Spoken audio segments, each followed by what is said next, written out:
I'm Erica Johnstone, and I'm here to talk to you about anorexia and how it has shaped my life and my passion and my career. So when many people hear of anorexia, they think of some of these things. So dieting, supermodels, celebrities, being skinny, like choosing to look a certain way. But these things are really not what anorexia is about. So anorexia is very complex, and this represents much more of what it is about. So while you kind of look at these words, I'm going to play a little clip of a song that also describes the feelings that someone might be having with anorexia.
What's mentioned in that song and then looking at some of these words gives you a better picture of what anorexia and other eating disorders are really about. So some of these words might be kind of surprising because they're not things that we hear about in the media. So one of these is genetics and the brain. So in fact, 50 to 80% of your risk for developing anorexia is genetic. And so when we think about the media portraying thin ideals and kind of the dieting culture, if that was responsible for anorexia, then why wouldn't everyone have it? But only less than 1% of the population develops it. So there are other reasons for it. So in addition to genetics, it is also the most deadly psychiatric illness. And it's really not given much attention considering it is this lethal.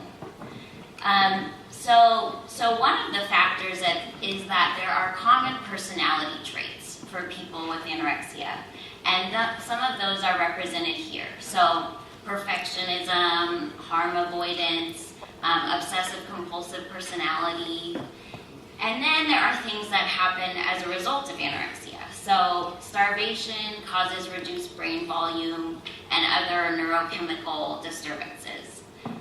But the traits of perfectionism and anxiety and depression, these things persist after someone has recovered or been weight restored. So it seems like these characteristics are innate. They were there before, they persist afterward. So there are also, with the research in more recent times, people are finding that there are brain differences in people who have anorexia. And one thing is that for most healthy people, when they eat, it is pleasurable. But for people with anorexia, it seems that food and eating causes anxiety. So it would be a better option to not eat and reduce anxiety. Another factor in the brain is dopamine. So dopamine is something that encourages people to seek pleasure and reward. It's a neurotransmitter. And the research is showing that people with anorexia have really low levels of this, which makes sense because people with anorexia choose to overexercise, to starve, to deprive themselves. So those things are usually not considered pleasurable. So it makes sense that they're less motivated to seek pleasure. And then one other aspect of the brain is something called cognitive control.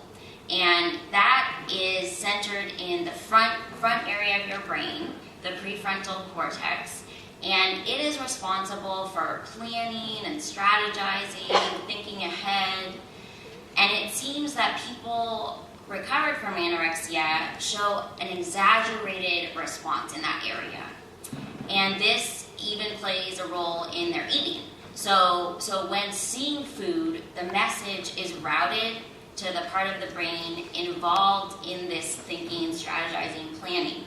So the decision to eat is made top down. There's a lot of thought that goes into it, rather than just eating to satisfy hunger. So those things kind of give us an idea of how anorexia develops and what's behind it. And one of those, as mentioned in the last part, is this self-control, which can be a good thing in terms of achievement, but it can also be deadly. So I'm just putting this back up here as I begin to talk about my own story, and you can reflect on these factors. So my struggle with anorexia began at age 12. And as a kid, I really wasn't someone who cared about how I looked. But I was very sensitive and anxious. I was a perfectionist and a people pleaser. I really felt undeserving of the privileges I had and felt unworthy. And little did I know that those things made me a prime target for anorexia. So I really didn't know what was even happening when it started. It just sort of crept in. I started cutting back on food, over-exercising, and I wasn't aware even what I was doing. So I went through my first treatment at age 15, and it was a research study at Stanford University on family-based therapy. So my parents and I would go there every week from Santa Cruz, where I grew up. And it was helpful in terms of gaining weight, but I still continued to have thoughts. Was obsessing about food and exercise, and those don't just go away. So over the course of my teen years, I was really consumed by anorexia. And I developed osteoporosis at age 15, and I didn't go through puberty during that time. So high school was really just a blur of starvation and exercise and pushing myself to the limit academically. So I did succeed in getting into all the colleges I applied to, but I was really miserable. I did not hang out with friends. I did not go to parties. I didn't have a boyfriend. I was really consumed with not feeling good enough and all of the factors involved in anorexia.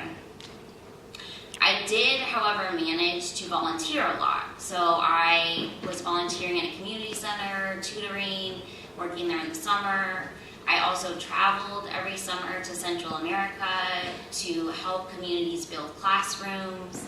And that was really a passion of mine, to help people. So when I went away to college in LA, I was hoping to study international relations, but when I did go away, I just broke down, mentally and physically. I fell deeper into anorexia. I was incredibly homesick, and so I moved back home. And it was then that I began seeing the therapist I still work with today, and it's really therapy that saved me, because anorexia is about thoughts, not about how you look. So it's really about internal suffering, as is displayed here, and feelings of unworthiness and self-hate, self-loathing, and restricting food is a way to cope with pain.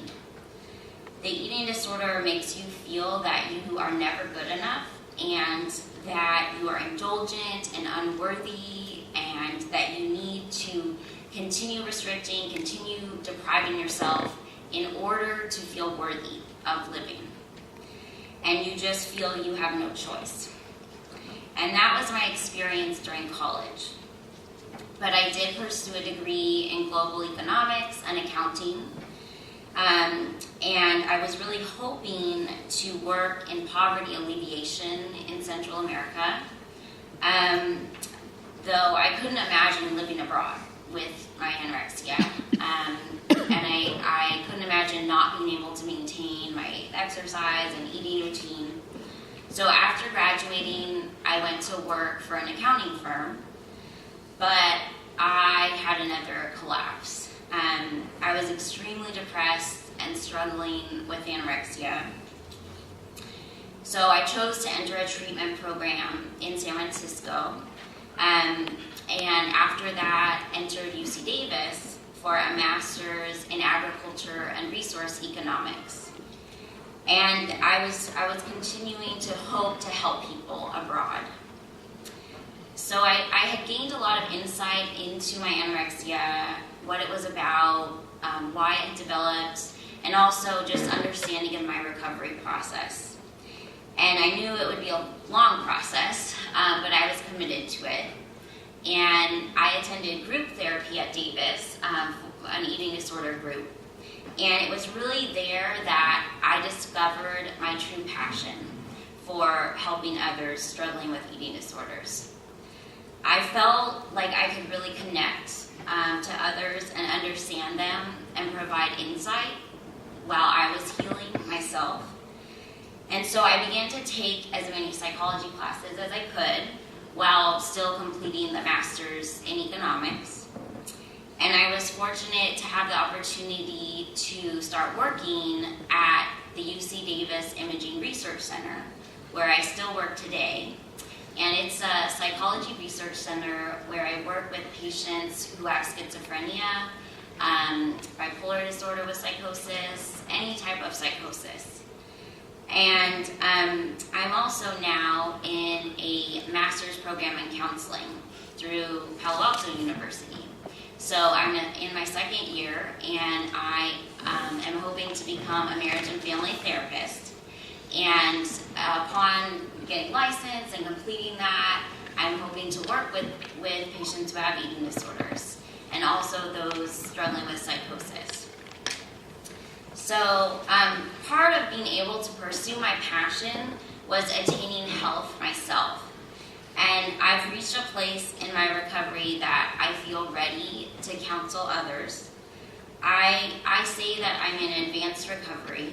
I still think about what I'm eating and my exercise, and I still feel not good enough and undeserving at times. But I am healthy and strong, and I've achieved a level of happiness that I really never thought possible. And a large part of that is due to my husband, who's here, and who's a teacher at Folsom High, Mr. Johnstone. And he's really been key in my recovery by helping me to learn to love myself.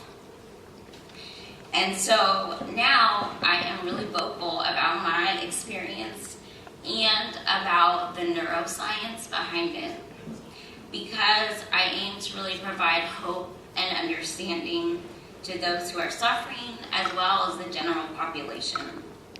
And it helped me so much to understand the science, because I realized it wasn't my fault, and that I didn't create this disorder. So it also made me understand why recovery is so challenging. Because the disorder is rooted in the brain, it is really unrelenting. And it takes a lot of effort in therapy to kind of undo the thoughts. So I really aim to share this with others and make people realize how essential treatment is. The stakes are really high for people with this. And so now I have a website, and I'm also part of a speakers group called Stop Stigma Sacramento. And we speak at high schools and other businesses about all types of mental health and mental illnesses. And so I really think understanding it is so important to lessen the stigma and enable people to get help. And it's just been incredibly rewarding for me to speak about it and to see people who are touched by my speaking and to see people being helped by it. And so if I'm able to help even one person each time, that is totally worth it for me. So thank you so much, and please feel free to come talk to me afterward about any related eating disorder or mental health issues. I have flyers with a bunch of resources on them, like online and then local resources for people who are struggling or know someone who is, and that's it.